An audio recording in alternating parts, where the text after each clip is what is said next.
இந்த Mickey mouse அதை விரும்பாத குழந்தைங்க உலகத்தில் இல்லவே இல்லை.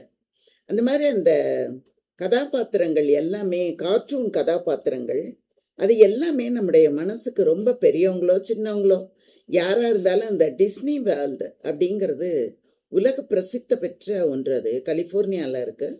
நிறைய பேர் அதில் பணியாற்றுகிறார்கள். அதனுடைய கிளை பெரிய பெரிய நாடுகள்ல எல்லாம் இருக்குது. சைனா, ஜப்பான், இந்த மாதிரி பெரிய பெரிய நாடுகள்ல எல்லாம் கூட இருக்குது அந்த டிஸ்னி வேர்ல்டு அப்படிங்கிறது.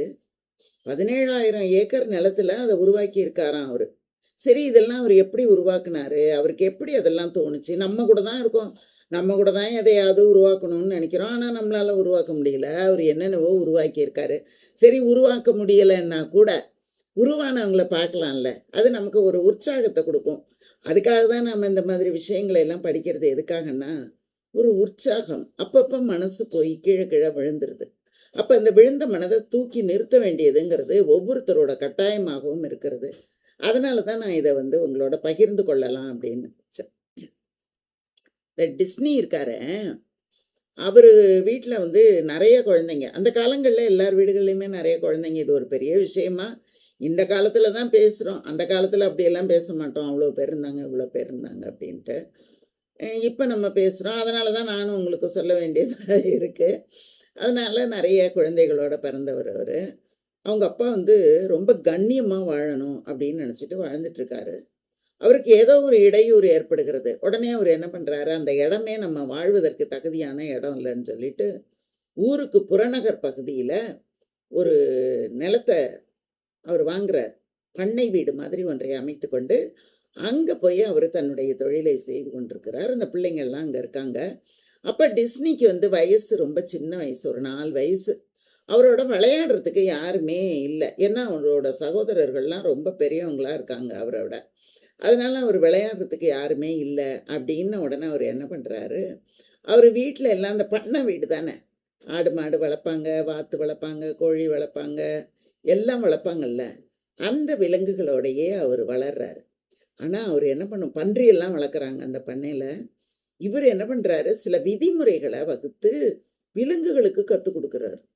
அந்த விதிமுறைகளுக்கு உட்பட்டு விளையாட்டு அவங்க எல்லாரும் சேர்ந்து விளையாடுறாங்க. அதெல்லாம் அவருடைய மனசில் ஒரு பெரிய ஒரு மகிழ்ச்சியை கொடுக்குது. ஒரு நாள் என்ன ஆகுதுன்னா, ஒரு பன்றி ஒன்று படுத்திருக்குது. ஒரு தண்ணி பீப்பாவில் தண்ணி நிரப்பி வச்சுருக்காங்க. சூடு அந்த தார் பீப்பா ஒழுக ஆரம்பிக்குது. இவர் என்ன பண்ணுறாரு, அந்த தாரை எடுத்துக்கிட்டு ஒரு தூரிகையால் அந்த பன்றியை அப்படியே படம் வரைகிறார். அவங்க அப்பாவுக்கு கோவம்னா கோவம் அவர் அடின்னு அடிக்கிறார். கண்ட இடத்துல கண்டதை வரைஞ்சி வைக்கிற அப்படின்னு. அவருக்கு ரொம்ப வருத்தமாயிடுது. இந்த மாதிரி குழந்தைங்க வரையும்போது நம்ம கோவப்படக்கூடாது. ஒவ்வொரு குழந்தையும் கூட ஒரு டிஸ்னி வேர்ல்டை உருவாக்குறதுக்கான ஆற்றல் அந்த குழந்தைகிட்ட இருக்கும். இந்த மாதிரி அந்த குழந்தைய பண்ணின உடனே அந்த டிஸ்னியோட அத்தை என்ன பண்ணுறாங்க, ஐயோ இந்த பிள்ளைக்கு இவ்வளவு அழகாக படம் வரைய தெரியுது அப்படின்னு கூப்பிட்டுட்டு போய் நிறைய கலர் பென்சில்லாம் வாங்கி கொடுத்து, ஒரு பேடு ஒன்று வாங்கி கொடுத்து, பலகை வாங்கி கொடுத்து, அதில் நீ வரை அப்படின்னு சொல்கிறாங்க. நிறைய வரைகிறார் அவர். இப்படியே எவ்வளோ காலத்துக்கு வரைஞ்சிக்கிட்டு படிச்சுக்கிட்டு உட்காந்துருக்க முடியும்? தனக்குன்னு ஒரு வாழ்க்கையை நம்ம உருவாக்கிக்க வேண்டாமா? அந்த எண்ணம் ஒவ்வொருத்தருக்கும் வரணும்.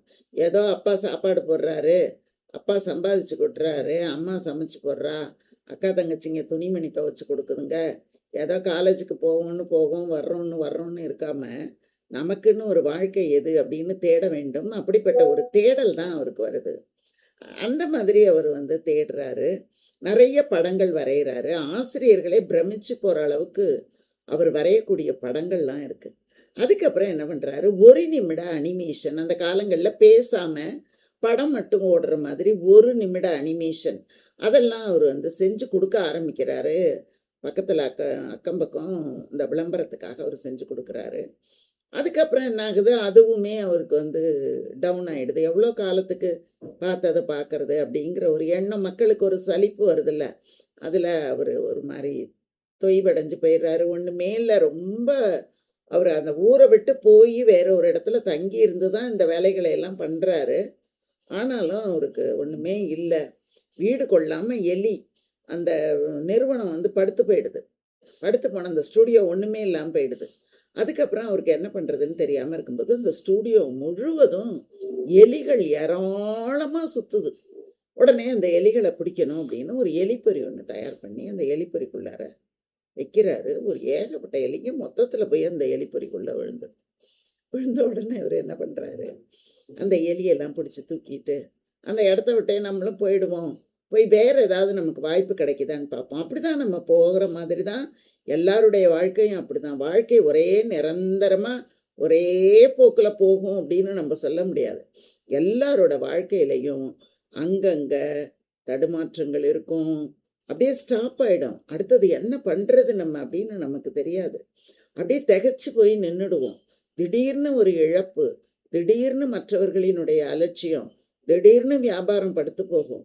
என்ன பண்ணுறது? மனசு சோர்வடையக்கூடாது அப்படிங்கிறதுக்காக தான் நம்ம இந்த செய்திகளை எல்லாம் படிக்கிறதும் பார்க்குறதும். எதுக்குன்னு நினைக்கிறீங்க? சும்மாவா? இல்லை இல்லை, இது நமக்கு நம்மளை தட்டி தட்டி உசுப்பி உசுப்பி எழுப்பிக்கிட்டே இருக்கணும். அப்போ தான் நம்ம மேலே மேலே நம்ம இருக்கிற வரைக்கும், நம்ம இந்த உடம்புக்குள்ளார உயிர் இருக்கிற வரைக்கும் ஒரு இயக்கம் இருந்து கொண்டே இருக்கணும், நமக்கு செயல்பட்டு கொண்டே இருக்கணும். அதுக்கானது தான் இந்த மாதிரி கதைகள்லாம் நம்ம படிக்கிறது. அந்த மாதிரி இவர் என்ன பண்ணுறாரு, அந்த எலியை எடுத்துக்கிட்டு அவரும் அந்த ஊரை விட்டு போகிறாருங்க. அப்படி போகும்போது ஒரு இடத்துல எலியெல்லாம் திறந்து விடுறாரு. எல்லா எலியும் ஓடுது. ஒரே ஒரு எலி மட்டும் என்ன பண்ணுது, அந்த பொறியிலேருந்து வெளியில் அவர் அப்படி நிமிர்ந்து கம்பீரமாக ஒரு பார்வை ஒன்று அவரை பார்க்குது. பார்த்த உடனே அவருக்கு அதை எலியை பார்த்தோன்னே அவருக்கு அவ்வளோ சந்தோஷமாயிடுது. அவர் மனசை விட்டு அந்த எலி போகவே இல்லை. சில நினைவுகள், நம்முடைய மனதிலே பதியக்கூடிய நினைவுகள் நம்முடைய வாழ்க்கையையே மாற்றி போடுகின்றன அப்படிங்கிறதும் இந்த கதையின் மூலம் நமக்கு கதை இல்லைங்க, இது வரலாறு. அவருடைய வாழ்க்கையை பற்றி சொல்கிறது. அதுக்கப்புறம் அவர் அதே சிந்தனையிலேயே இருக்கார். அந்த எலி அப்படி நின்றுக்கிட்டு அவரை ஒரு பார்வை பார்த்தது பாருங்க, திரும்பி அதே நினைவு. அதுதான் மிக்கி மவுஸாக உருவாச்சு. அதுக்கப்புறம் அவர் என்ன பண்ணுறாரு, ஆலின் இன் கார்ட்டூன் லேண்ட் அப்படின்னு ஒன்று உருவாக்குறாரு. ஆலின் அப்படின்னு ஒரு பெண் கதாபாத்திரம். அந்த கார்ட்டூன் லேண்டில் நிறைய கார்ட்டூன்கள் அப்படியே போகிற மாதிரி வர்ற மாதிரி அதெல்லாம் பண்ணுறாரு.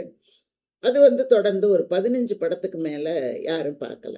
ஏன்னா அதே மையமாக வச்சு வேறு வேறு வேறு செய்யும்போது மனிதர்களிடத்துல திரும்பவும் ஒரு சலிப்பு. அவரோட படம் ஓடவே இல்லை. அதுக்கப்புறம் அவருக்கு என்ன பண்ணுறதுன்னு புரியலை. மறுபடியும் ஒரு பிழைப்பை தேடி அப்படியே போகும்போது, போதும் அங்கே இங்கே போனது, திரும்பவும் நம்ம ஊருக்கே நம்ம போயிடுவோம், அங்கே போய் ஏதோ பண்ணையில் இருக்கிறத பார்த்துக்கலாம் அப்படின்ட்டு அவர் மறுபடியும் தன்னோட மனைவியோட அந்த ஊரில் இருந்து தன்னுடைய ஊரை நோக்கி வர்றாரு. அந்த நேரத்தில் அவருக்கு இரவெல்லாம் தூக்கம் வரவே இல்லை. ஒரு ஊரை விட்டு இன்னொரு ஊருக்கு நம்ம வர்றோம் அப்படின்னாலே பழைச்சிட மாட்டோமா, வாழ்ந்துட மாட்டோமா, முன்னேறிட மாட்டோமா, சாதிச்சிட மாட்டோமா அப்படிங்கிற ஒரு எண்ணத்தோடு தான் நம்ம இருந்த ஊரை விட்டு வேறு ஊருக்கு வருவதே ஒரு பிழைப்பை தேடி. அது மாதிரி வந்தவர்கள் எல்லாரும் இந்த சென்னையிலேயும் சரி மற்ற இடங்களிலேயும் சரி நன்றாக வாழ்ந்து கொண்டு தான் இருக்கிறார்கள். ஊர் என்னைக்கும் நம்மளை கைவிடாது. அந்த மாதிரி இவர் என்ன பண்ணுறாரு, தன்னோட சொந்த ஊருக்கு வரலாம் அப்படின்னு அவர் கிளம்பி வர்றாரு. இரவெல்லாம் தூக்கமே இல்லை அவருக்கு. என்ன பண்ணுறது, ஒரு சிந்தனை வரும்ல, ஒன்றுமே இல்லாமல் நம்ம எதையோ சம்பாதிக்கலாம்னு நினச்சி வந்தோம், என்ன பண்ணுறது அப்படின்னுட்டு அப்படியே அவர் பார்த்துக்கிட்டே வர்றாரு. அப்போ என்ன ஆகுதுன்னா, அவருடைய கற்பனையில் அந்த எலி இருந்தது பார்த்தீங்களா, அது சிவப்பு நிற வெல்வெட்டு சட்டை போட்டுக்கிட்டு அந்த பட்டனில் எல்லாம் முத்துக்களால் பட்டன் வச்சுக்கிட்டு ஒரு குறும்புத்தனமாக அவரை பார்த்து சிரிக்கிற மாதிரி அவருக்கு ஒரு காட்சி தோன்றிக்கொண்டே இருக்கிறது. அதுக்கப்புறம்தான் அந்த பயப்படாத அந்த எலிக்கு மிக்கி மவுஸ் அப்படின்னு அவர் பேர் வைக்கிறாரு.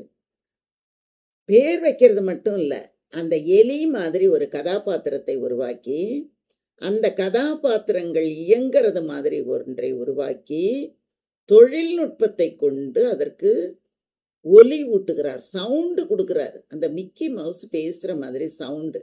யார் பேசுறது தெரியுங்களா? இவர் தான் பேசுகிறார், டிஸ்னி தான் பேசுகிறார். மூக்கை பிடிச்சிக்கிட்டு தொண்டையால் அவர் பேசி வேற மாதிரி பேசி ஒரு பொய்க்குரலில் பேசி மிக்கி மவுஸை பேச வைக்கிறார். அதுக்கப்புறம் அவருடைய பண்ணையிலேயே இருந்த அந்த டொனால்டு டக்கு, கிளாரா பெல் கவ்வு, இது மாதிரி வெறும் அவர் எதெல்லாம் வச்சுட்டு விளையாண்டாரோ அதோட வீட்டில் வளர்த்த அந்த செல்ல பிராணிகளையே ஒரு கார்ட்டூன் படமாக உருவாக்கி மிக அழகாக உலகம் முழுவதும் அவர் பெயர் பெற்றார்.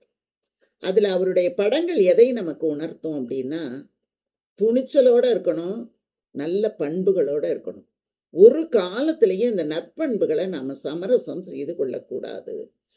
இந்த 2 குணமுமே சூழ்ச்சியையும் பயத்தையும் போக்கி நம்முடைய பாதையை இன்னும் செம்மைப்படுத்தும். அது அவருடைய கதையில் இருக்கும். கடின உழைப்பு எப்பவுமே வெற்றியை கொடுக்கும். உழைப்பு வீணா போனதா வரலாறே கிடையாது என்பதை அவருடைய அந்த கதை சொல்லும். அதுக்கப்புறம் போலியான லட்சியங்கள், சும்மா போகிற போக்கில் நாம் எடுக்கக்கூடிய லட்சியங்கள் ஒரு நாளும் வெற்றியை கொடுக்காது. அது 3ம் தான் அவருடைய கதைகளில் அவர் மையமாக சொல்லக்கூடிய நீதி. அதே மாதிரி அவர் எப்போதும் கனவு காணுவது அவருடைய இயல்பாக இருந்தது.